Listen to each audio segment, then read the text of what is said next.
63ನೇ ವಸಂತಕ್ಕೆ ಕಾಲಿಟ್ಟ ಕರುನಾಡ ಚಕ್ರವರ್ತಿ ಶಿವರಾಜ್ ಕುಮಾರ್ ಮಧ್ಯರಾತ್ರಿ ಪತ್ನಿ ಗೀತಾ ಹಾಗೂ ಅಭಿಮಾನಿಗಳ ಜೊತೆ ಕೇಕ್ ಕಟ್ ಮಾಡಿ ಸೆಲೆಬ್ರೇಷನ್, ಪಟಾಕಿ ಸಿಡಿಸಿ ಹಬ್ಬದಂತೆ ಆಚರಿಸಿದ ಫ್ಯಾನ್ಸ್.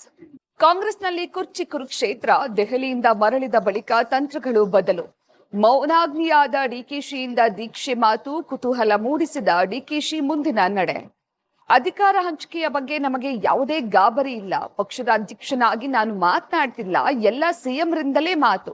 ನಾನು ಯಾವುದೇ ಗೊಂದಲ ಸೃಷ್ಟಿಸ್ತಾ ಇಲ್ಲ. ಮೌನವಾಗಿದ್ದೇ ಹಲವು ಸಂದೇಶ ರವಾನಿಸಿದ ಡಿಕೆ ಶಿವಕುಮಾರ್.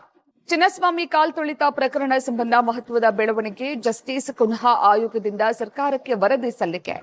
ಜುಲೈ 17ರಂದು ಸಚಿವ ಸಂಪುಟದಲ್ಲಿ ವರದಿ ಮಂಡನೆ. ಧಾರವಾಡದಲ್ಲಿ ಹೃದಯಾಘಾತಕ್ಕೆ ಹೋಯಿತು ಮತ್ತೊಂದು ಜೀವ. ಮರೇವಾಡ ಗ್ರಾಮದ ಶಿವಾನಂದ ಸಾತಣ್ಣವರ್ ಕೊನೆಯುಸಿರು. ಕೆಲಸ ಮುಗಿಸಿ ಮನೆಗೆ ಬಂದಾಗ ಹಾರ್ಟ್ ಅಟ್ಯಾಕ್ ಆಗಿ ಸಾವು.